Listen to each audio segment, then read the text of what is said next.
Hello friends, मैं नवनी जांगे एक बार फिर से स्वागत करता हूं आपका ऑनलाइन क्लासेस में, जिसका नाम है ऑनलाइन गुरुजी एकेडमी। मैंने आपको कहा था यहाँ पे आपको बहुत सारी चीज़ें पढ़ने को मिलेगी और वो भी फ्री ऑफ कॉस्ट। आपसे किसी प्रकार का कोई भी चार्ज यहाँ पे नहीं लिया जा रहा। और इसीलिए मैं फिर से एक बार आपके साथ में लेकर आया हूँ आरबीएससी क्लास 10th का एक बहुत ही अच्छा, बहुत ही सिंपल सा टॉपिक और बहुत ही इम्पॉर्टेंट टॉपिक भी है, क्योंकि इसमें ये मान लो आपको फ्री में नंबर ऐसी कैसे उठा के जेब में डालने होते हैं। कुछ इसमें एक्स्ट्रा कुछ नॉलेज की ज़रूरत है नहीं। आपको सिर्फ सिंपल एक कंसेप्ट समझना पड़ेगा कि कौन सी चीज़ कैसे कैलकुलेट की जा रही है और कैसे हम उसमें फॉर्मूला जनरेट करके उसमें डालने वाली मतलब जो चीज़ है वो कैसे पुट की जा रही है और उसके बाद में हम उसका सॉल्यूशन कैसे निकालें। बस इतना सा आपको कंसेप्ट अगर पता चल गया तो फ्री फोकट में आप वहाँ से उस पेपर में से मार्क्स उठा के अपनी जेब में डाल लोगे। इतना सा काम है, ठीक है। तो चैप्टर का नाम है हमारे पास में स्टैटिस्टिक्स, जिसका हिंदी में अगर अनुवाद किया जाए तो वो होता है सांख्यिकी। क्या होगा? सांख्यिकी, है ना। ये आपका चैप्टर नंबर है 17th क्लास 10th में हिंदी मीडियम में। ओके, तो डिस्कस करते हैं। देखिए इस चैप्टर के बारे में क्या है ऐसा इसमें कि लोग जो है इसे बहुत इजी चैप्टर मानते हैं। देखिए बात आती है सबसे पहले, जैसे कि मैं आपसे हर बार कहता आता हूँ या फिर हर बार मेरी जो आदत है कि पहले उस टॉपिक के बारे में हम डिस्कस करेंगे, उसके बाद में हम उसके अंदर कूद जाएंगे, ठीक है। तो देखिए पहले बात करते हैं स्टैटिस्टिक्स मतलब सांख्यिकी होता क्या है। कई बार क्या होता है, जैसे कुछ लोग जैसे आपके घर पे भी आते होंगे, वो आपसे पूछते होंगे कि सर आपके घर में कितने मेंबर्स हैं, उनकी एज क्या है ना, कोई छोटा बच्चा तो नहीं है, कोई बूढ़ा तो नहीं है, उसकी कोई बीमारी तो नहीं है, कितने व्हीकल्स हैं वगैरह वगैरह एक्सेट्रा। आपसे बहुत सारी चीज़ें पूछता है, आप उसको डिटेल दे देते हो, ठीक है। वो डिटेल नोट करता है एक पेज पे और उसके बाद में वो ले जाता है। क्या करता है आपको पता ही नहीं। वो क्या होता है, एक सर्वे होता है। क्या होता है? एक सर्वे होता है और उसके सर्वे के अकॉर्डिंग वो जो डेटा होता है, वो जो आपका जो डेटा आपने जो दिया है उसको ले जाके उस कंपनी को देता है जिसने उसको सर्वे के लिए भेजा था, ठीक है। अब कई बार क्या होता है कि सर्वे करने वाले जो लोग होते हैं वो जरूरी नहीं है पढ़े लिखे हों, ये भी है। हालांकि सूट बूट भी टाई वगैरह लगा के आएंगे, लेकिन ये जरूरत नहीं है, मतलब ये जरूरी नहीं है कि वो पढ़ा लिखा आदमी हो। उसका मेकअप इतने अच्छे तरीके से किया जाता है जैसे जेंटलमैन हो, लेकिन अगर आप उससे कुछ एक्स्ट्रा चीज़ पूछ लोगे तो हो सकता है वो अटक जाए, है ना। कई बार होता है। अब मैं यहाँ से ये चीज़ समझाने की बात कर रहा हूँ कि उसमें मान लो आपके पास में दो टाइप्स के सर्वे वाले आपके पास में आते हैं। एक बहुत अच्छा क्वालिफाइड है, बहुत अच्छा रेपुटेटेड पर्सन है, उसे इंग्लिश में बहुत फ्लुएंटली आती है। एक ऐसा पर्सन है जो गाँव से उठ कर आया है ना, जिसको काम धाम मिला नहीं तो उसने बोला कि भाई मेरे को कोई काम चाहिए, पढ़ना लिखना मेरे को आता नहीं। तो कंपनी ने कहा आपको जाना है और बस वो जो भी नाम पता देंगे आपको लिख के लेकर आना है, ठीक है सर हम कर देंगे। अब दोनों पर्सन्स में जो डेटा लेकर आएंगे फ़र्क क्या होगा? बहुत ही आसानी से फ़र्क हम उसमें निकाल सकते। देखिए जैसे जो पढ़ा लिखा नहीं होगा, जो पढ़ा लिखा नहीं होगा उससे के दिमाग में सिर्फ इतनी सी चीज़ डाली गई है कि आपके पास में जो भी डेटा आता है वो उसमें लिखना है, हमें देना है, तो वो सिर्फ इतना से काम करेगा, वो अपना दिमाग यूज़ नहीं करेगा। दूसरा हमारे पास में आता है कि अगर हम मतलब जो एजुकेटेड पर्सन है वो क्या करेगा, वो जो डेटा कलेक्ट करेगा वहाँ से इकट्ठा करेगा, वो सोचेगा कि इसको थोड़ा सा अरेंज करें, है ना, एक ऐसे प्रेजेंटेशन हम क्रिएट करें कि हमारी जो है रेपुटेशन बन जाए। कंपनी वाले सोचे यार बहुत अच्छा काम किया है, इसको थोड़ा सा प्रमोट कर दो, मतलब प्रमोशन दे दो इसको, है ना, अच्छे लेवल पे बढ़ा दो उसको। वो ये ऐसा कुछ करने की कोशिश कर रहा है। तो वो क्या करता है, उन आंकड़ों को एक टेबल के अकॉर्डिंग जचा देता है। क्या करता है? आंकड़ों को एक टेबल के अकॉर्डिंग जचा देता है और उससे क्या बेनिफिट मिलता है उस कंपनी को या उस ऑर्गेनाइजेशन को, वो फटाफट से उससे जो डिटेल्स चाहिए होती है वो फटाफट से निकाल लेती है। और जो अनएजुकेटेड जो पर्सन था, जो बिना लिखा जो पर्सन था, उसने ऐसे कैसे उठा के दे दिया, ऊपर नीचे के आगे पीछे जो उसने करना था वो कचरा करके दे दिया। अब वो ऑर्गेनाइजेशन पहले तो उसको अरेंज करेगा, उसमें से देखेगा कौन सी ज़्यादा है, कौन सी कम है, कौन सी कहाँ चीज़ जानी है, उसके बाद में वो उसको सेट करके अपनी इन्फॉर्मेशन निकालेगा, है ना। तो एजुकेटेड में तो वहाँ पे आपका टाइम बच रहा है और अनएजुकेटेड में आपका टाइम लग रहा है। तो यहाँ पे ये चीज़ मैं आपको बताने की बात कर रहा हूँ कि कैसे हम डेटा को रिप्रेजेंट करते हैं सामने वाले ऑर्गेनाइजेशन के पास में। उसके बहुत सारे तरीके होते हैं, है ना। टेबल बना के शो करना, ग्रुप में शो करना, है ना, अनग्रुप में शो करना, एक एक करके शो करना, बहुत सारे तरीके हैं। तो वो चीज़ हम यहाँ पे डिस्कस करने वाले हैं हमारे इस पॉइंट में, जिसका नाम है स्टैटिस्टिक्स, सांख्यिकी। ठीक है, तो देखिए स्टार्ट करते हैं हमारा टॉपिक। सबसे पहले जो इसमें मेन चीज़ आती है वो होती है डेटा। डेटा का मतलब होता है आंकड़े, है ना। जो मैंने सर्वे की बात करी थी ना, वो जो सर्वे में जो डिटेल्स लेकर आते हैं वो आपके होते हैं आंकड़े। अब उन आंकड़ों का क्या किया जाता है ना, वो आंकड़े कैसे कैसे हमें दिए जाते हैं। वो आंकड़े आपके पास दो तरीके से प्रेजेंट होते हैं। एक खुला हुआ आंकड़ा, मतलब 1 4 3 5 2 जैसे। सबसे पहले हम बात करते हैं किसकी, देखिए डेटा की।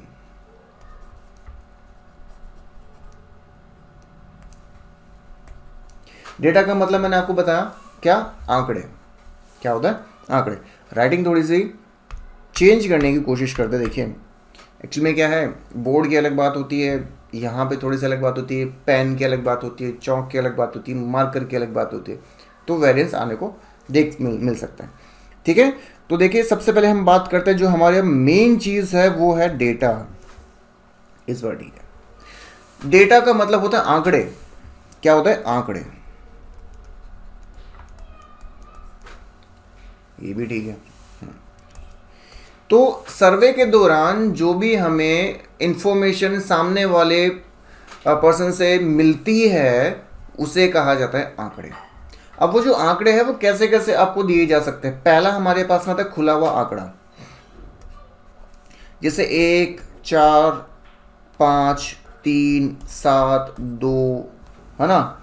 ऐसे अब इनको रिप्रेजेंट करना, मतलब ऐसे आपको दे दिया, चलो ठीक है। उसके बाद में एक होता है ग्रुप में। ग्रुप में कैसे, जैसे 0 से 5, 5 से 10, है ना, सॉरी डैश लगाना था, 5 से 10, 10 से 15, 15 से 20। ये दो तरह के हमने सीरीज बनाई, आंकड़े तैयार कर लिए। पहला हमारे पास में खुला हुआ आंकड़ा जिसको हमने अरेंज किया ही नहीं, ऐसे 1 4 5 3 7 2 हमने कर रखा है। ठीक है, हमें अरेंज करना पड़ेगा, उसके बाद में इसकी टेबल बनानी पड़ेगी, जो कुछ भी। दूसरा हमारे पास में 0 से 5, 5 से 10, 10 से 15, 15 से 20, 20 से 25, 30, 35 जो भी है वो हमारे पास में अरेंज्ड है, बिल्कुल वेल अरेंज्ड है। बस हमें फटाफट से अपना फॉर्मूला लगाना है और अरेंज, मतलब कैलकुलेशन करनी है। इतना सा हमारे पास में आंसर आ जाएगा, इतना सा आना। तो ऊपर वाला जो है वो एक अनएजुकेटेड, अनपढ़ आदमी ने दिया, और नीचे वाला जो है वो एक एजुकेटेड, रेपुटेटेड, एक स्मार्ट बंदे ने दिया। फर्क आपको यहां पे देखने को मिल रहा है। ठीक है, अब देखो इन आंकड़ों का करना क्या है। सबसे पहला काम हमारे पास में आता है इन आंकड़ों को रिप्रेजेंट करने का। क्या, रिप्रेजेंट, दर्शाने का काम हमारे पास में सबसे पहले इसमें आता है। दर्शाया कैसे जाता है वो मैंने आपको बताया, है ना। एक तो ओपन करके दे दो, एक ग्रुप करके दे दो। अच्छा, उसके बाद में जब आप दर्शा दोगे तो उसके बाद में हम इसका करेंगे क्या। उसके बाद में हम जो करते हैं वो हम 3 चीज़ें इसमें से निकालते हैं, 3 चीज़ें हम इसमें से कैलकुलेट करते हैं। पहला हमारे पास में आता है, देखिए इंपॉर्टेंट चीज़ है बहुत ही, और इजी भी है। पहला हमारे पास में आता है मीन, जिसको बोला जाता है माध्य, और जिसको x बार से रिप्रेजेंट या दर्शाया जाता है, पहली चीज। दूसरी चीज हमारे पास में आता है बहुलक, है ना। पहले इसको इंग्लिश में लिखते हैं मोड, जिसको बोला जाता है बहुलक, जिसको z से दर्शाया जाता है। और तीसरी चीज हमारे पास में आती है मीडियन, जिसको माध्यक या माध्यिका कहा जाता है, माध्यक, जिसको m से दर्शाया जाता है। ये 3 चीजें हम यहाँ पे पढ़ने वाले हैं, है ना। डीपली जाकर ऊपर से नहीं पढ़ेंगे हम। मैंने आपको बताया था एक एक चीज में आपके यहाँ पे कंसेप्ट क्लियर करवाने वाला हूँ। तो ये 3 चीज हम पढ़ने वाले हैं, ठीक है। और इन तीनों चीजों को कैलकुलेट करने के लिए हमारे पास में बहुत सारे क्या होते हैं, मेथड्स होते हैं। क्या होते हैं, मेथड होते हैं, है ना। सबसे पहले हम बात करेंगे मीन की, जिसको x बार से हम दर्शाते हैं। मीन एक्चुअल में होता क्या है, देखिए मीन को अगर देखा जाए तो वो होता है एवरेज, जिसको हिंदी में कहा जाता है औसत। क्या कहा जाता है? औसत कहा जाता है। अब औसत कैसे निकालते हैं? बहुत ही आसानी से हम निकाल सकते हैं। ये तो चौथी, पांचवी, छठी क्लास की जो मैथ्स होती है उसका एक छोटा सा क्वेश्चन होता है कि औसत निकालना है। औसत कैसे निकालेंगे हम? औसत का मतलब होता है जो भी हमारे पास में डेटा दे रखा होता है, जो भी हमारे पास में आंकड़े दे रखे होते हैं, इन सब का जोड़ कर दो। मतलब आंकड़ों को किससे दर्शाया जाता है? आंकड़ों को हमें एक्स से दर्शाया जाता है। उन सब का हमें क्या करना है? योग करना है। तो योग को बोलते हैं सिग्मा। योग को बोलते हैं सिग्मा, और जो आंकड़े हमारे पास में उनको बोलते हैं एक्स। मतलब आंकड़ों का योग हो गया, ठीक है। उसमें हमें भाग देना है एन का। एन का मतलब क्या होता है? नंबर ऑफ आंकड़े। मतलब आंकड़े हमारे पास में कितने नंबर के दे रखे हैं, ठीक है। जैसे 5 हमारे पास में स्टूडेंट्स थे, उन 5 के हमारे पास में नंबर्स दे रखे थे और उनका हमने टोटल कर दिया, ठीक है। तो वो तो हमारे पास में हो गया एक्स बार। और कितने थे? वो 5 थे, वो हो गया हमारे पास में एन। ओके। अच्छा, दूसरी हमारे पास में बात आती है बहुलक। बहुलक का मतलब होता है क्या? बहुलक का मतलब होता है जो सबसे ज़्यादा शैतानी करता है। मतलब जो जिसका सबसे ज़्यादा बार नाम आता है क्लास में, जो भी सबसे ज़्यादा शैतानी करेगा पर्ची में नाम उसी का आता है सबसे बार कि सर ये वाला बच्चा जो है शैतानी कर रहा था। दूसरा टीचर आता है, फिर उसी को खड़ा करते हैं। तीसरा टीचर आता है, फिर उसी को खड़ा करते हैं। मतलब बार बार जो परेशान करता है, जो सबसे बार आता है उसको बाहर निकाल दो। जो सबसे ज़्यादा शैतानी करता है उसको बाहर निकाल दो। बस वही चीज़ मोड में है कि मैक्सिमम, इंग्लिश वाले भी समझ सकते हैं इसको, कि मैक्सिमम फ्रीक्वेंसी, जिसको बोलते हैं सबसे ज़्यादा बारंबारता। बारंबारता जो सबसे ज़्यादा परेशान करेगा, जो सबसे ज़्यादा वर्ड नाम जिसका आएगा वही हमारा आंसर होगा।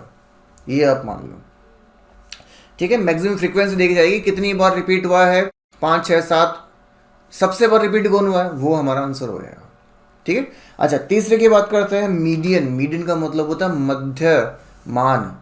क्या होता है? मध्यमान, जिसको हम बोलते हैं इंग्लिश में मिड वैल्यू। मिड वैल्यू, इसको हिंदी में बोलते हैं मध्यमान। अच्छा, मिड वैल्यू कैसे निकालते हैं? बहुत ही आसान। 5 का आधा कितना होता है? 2.5, 2.5। 6 का आधा कितना होता है? 3। 10 का आधा कितना होता है? 5। कैसे? अपॉन 2 करना है। बस वही चीज़ इसमें है कि हमारे पास में जो भी संख्या दे रखी है, टोटल की बात नहीं कर रहा, एन की बात कर रहा हूँ, संख्याएं कितनी हमारे पास में दे रखी है, बस उसका आधा कर दो। लेकिन यहाँ पे प्रॉब्लम क्रिएट होती है कि संख्याएं जरूरी है आपके पास में सम हो, विषम भी हो सकती है, या विषम हो सम भी हो सकती है। दोनों में से हमारे पास में कोई भी संख्या हो सकता है। 5 स्टूडेंट हो, विषम संख्या। हो सकता है 10 स्टूडेंट हो, सम संख्या। कैसे निकालेंगे? तो यहाँ पे हमारे पास में 2 फॉर्मूले बनते हैं। एक तो मैंने आपको बताया n/2। ये कब होता है? जब विषम आपको दे रखा था, उसको सम करना होता है।